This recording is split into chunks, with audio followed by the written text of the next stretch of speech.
Hey guys, what's going on? This is Eurymachus and I'm back in it. I'm ready for another combat arms review. Alright, so today I have the M4A1 and I'm really psyched to review this weapon. One of the best weapons in the game, in my opinion. It's really good, and I'm just going to get right into it. So first of all, the stats. Damage, 38. Portability, 60. Rate of fire, 74. Accuracy, 80. Recoil, 64. Alright, so biggest beef I have with this weapon is its portability. I think it could be a little bit better considering that it is a fast fire rate, low recoil, medium damage type of weapon. So I really think that they could have made it, bumped it up a couple points, but that's not much of an issue. Now, when I say low recoil, I don't mean M416 low recoil. It has more recoil than the M416, and it starts to zigzag a little bit faster than the M416 does. Alright, so this weapon should be tap fired at medium to long ranges. In close ranges, you can spray if you want. But one of the biggest problems I have with this weapon sometimes is that I think of it as a type of a spray weapon, but sometimes it just get owned in close quarters by SMGs because the spread of this weapon, like the size of the crosshairs and everything when I'm bunny hopping and stuff, is pretty terrible. I mean, it's not terrible, but it's not as good as I would like it to be, considering the type of weapon it is. All right, so damage 38. It's a medium 4-shot kill, 3-shot to the back, and it can become a 5-shot, possibly even a 6 if you get a couple leg shots in there.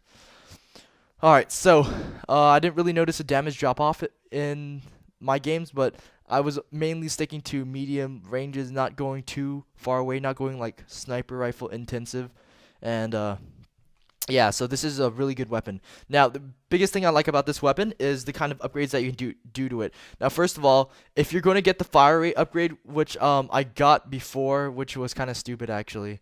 I probably should have just done them all together instead of separating them, but I did it a long time ago when customizations first came out in the beta phase, and I didn't think it would change, so I just did it because it made the gun a little bit better. Now, first of all, the fire rate screws it up so much. Don't if you aren't going to do the recoil change, don't do the fire rate change. The more fire rate actually makes it worse.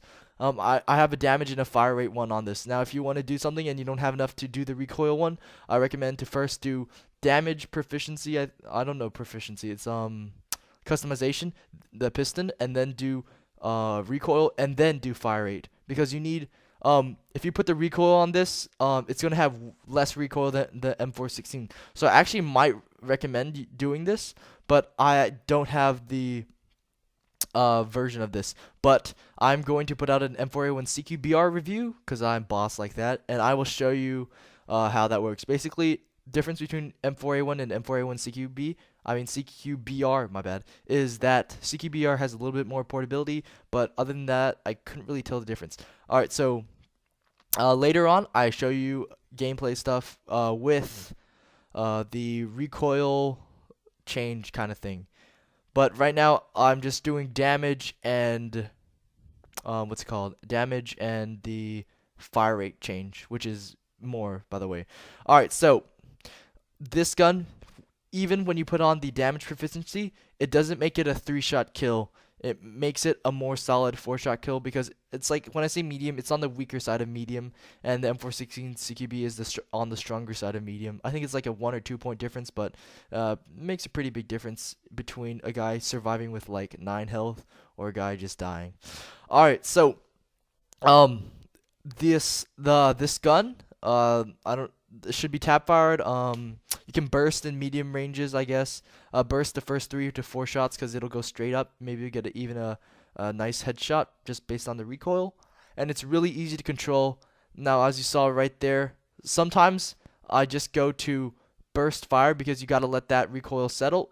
I do this for all my weapons. Low recoil, high recoil. So you really need to learn to just take your hand off the mouse. And I think that's really going to serve you in the long run, even though this is quote-unquote low recoil weapon. Alright, so this weapon, you can put any attachments you want on it. You can put an ACOG, which is what I do. You can put a suppressor, and you can put extended mags. I recommend only doing the ACOG because that is the cheapest, and this is kind of a weapon that most noobs will be going around with, because it is the basic weapons that you can get. It requires no rank, and it's pretty cheap. I think it's 800 GP. Correct me if I'm wrong, but I'm pretty sure it's 800 GP. Yeah. So the prices: 1 day 800 GP, 7 days 3.92k GP, 30 days 15.6k GP, 90 days 43.2k GP. Now this was on sale for permanent quite a bit ago, which is why I bought it.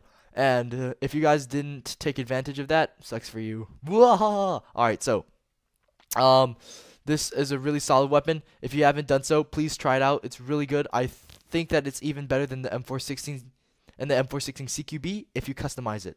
So that's just I'm just gonna end it. Leave it at that. It's a better weapon than the M416 CQB and the M416 if you customize it. Now remember to customize it, because it's not gonna be better because the M416 CQB and the M416 have lower recoil. All right, so um, this gun is, I mean, like I don't feel like I could accurately review this gun, but because I haven't really played with it that much, but from what I can tell from previous uses and a lot of my uses during this game, is that sometimes, like in my first game, not in my second game, in my first game, I found that I had a lot of beef with the the spread. The spread is really hard to control. I mean, it's not hard to control, but I think that feel in my mind that I should have an easier time controlling it because it's a low recoil weapon. But the spread of the bullets is really hard when you're doing um sometimes when you're doing close to medium range, and I really think that um I mean like I really I gotta get back in this mindset. All right, so that's pretty much all I have to say about the M4A1. Really good weapon, and uh, I'm gonna show you some gameplay after this of kind of like how it works with the other customization, which is the recoil customization. Show you some of those recoil patterns, and I will be back. I actually have to cut this footage because I'm finding that my videos are becoming longer and longer because I want to show you guys these customized, and I got to do actually 2 gameplays instead of just normally 1. So yeah, I'll be back in a bit, and yeah. Alright, so I'm back with the last couple kills of the game, and I end it with a nice bang. Look at this nice double kill on those pretty big noobs. Final score 26 for 9. Let's get into that recoil test. Alright, so now I'm about to show you guys the recoil test for the M4A1 with the fire rate proficiency. Now, as you can see, spread not that good. First to second bullet, pretty big difference, but crouching like this, first 4 bullets, nice low recoil, straight up, like legitimately straight up. Alright, so now I'm going to just put on this barrel accuracy upgrade, and I'm just going to test out the recoil pattern first. Alright, let's do this.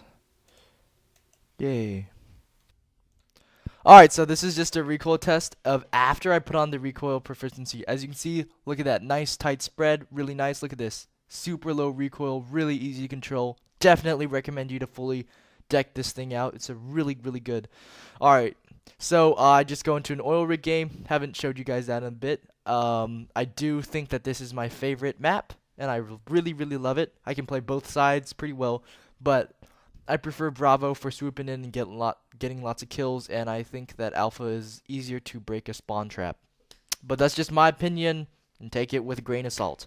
Alright, so the M4A1 with this new added recoil customization makes it much better than the M416. Does more damage, it has lower recoil, and it has more fire rate, which is really nice. And a lot of times, and I just raped that guy. That guy had no chance. Alright, so this gun is really awesome. As you saw right there, the M416 CQB beats it in one thing, and that's spread.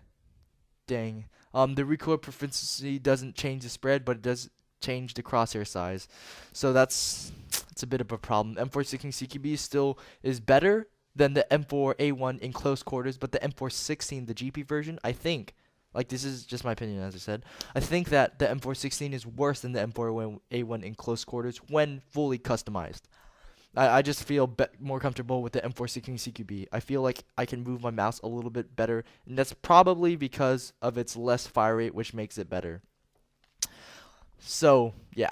Alright, so when you're using this weapon now with this new recoil attachment that I just put on, you're going to want to like you can spray for a little bit longer. I don't even know if it's considered bursting anymore. I mean, like, you can spray about 7 bullets, 7, 8 bullets. It'll go straight up. you can just get lots of ponage. But I still recommend a tap fire, not so much for the recoil, but that's a pretty big plus. But mostly because of the aim, and that's usually why I tap fire low recoil weapons. And this guy couldn't get him. 5 HP though. Nice try. Alright, so this is pretty much all I have to say about the M4A1 and its customizations. Be on the lookout for the M4A1 CQBR with this new variant of power and recoil without fire rate boost. I just thinking here, but I think that that's going to be better. The extra fire rate doesn't really serve much. Maybe a little bit better in close quarters, but because of that, it makes it a little bit worse. But that's just what I think.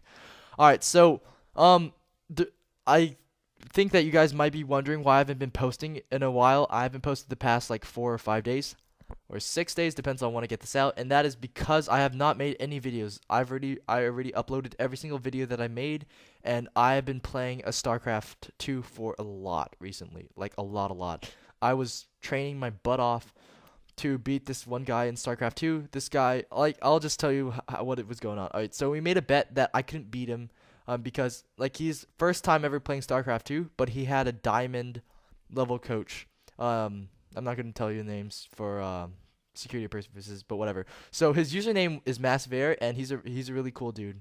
So I beat him and I won $60, so I got StarCraft 2 for free. So that's pretty nice.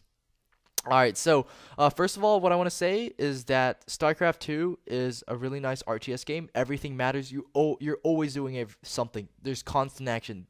The least amount of action occurs in the beginning, but even then you should be scouting them. But I don't really scout him because I know that he's a noob and he's probably going to do one of the customary things, but I will get into that a little bit later.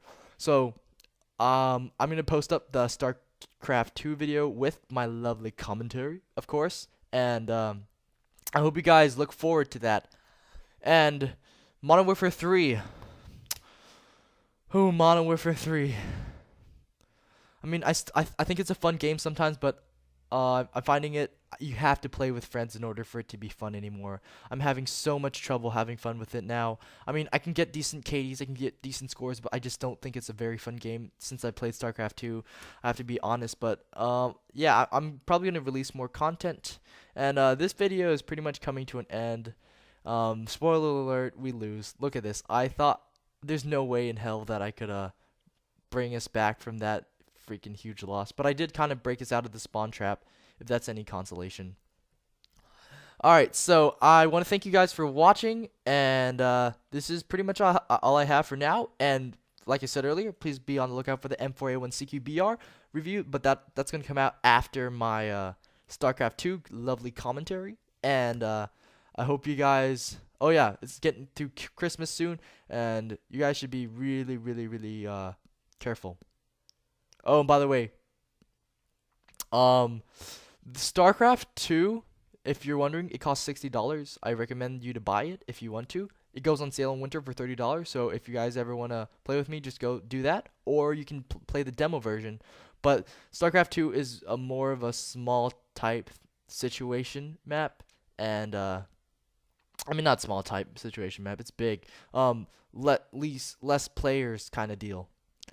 Alright, so, by the way, I lied, but I think we lose, by the way. Now, right here, I get the double, multi-kill. And I know it's an M416 CQB, but still. Ultra kill? Fantastic. Now, watch this, BS. Watch this. Just watch carefully. I get killed, and then I get kicked. Alright, thanks for watching. Common Arms, fuck you. Peace.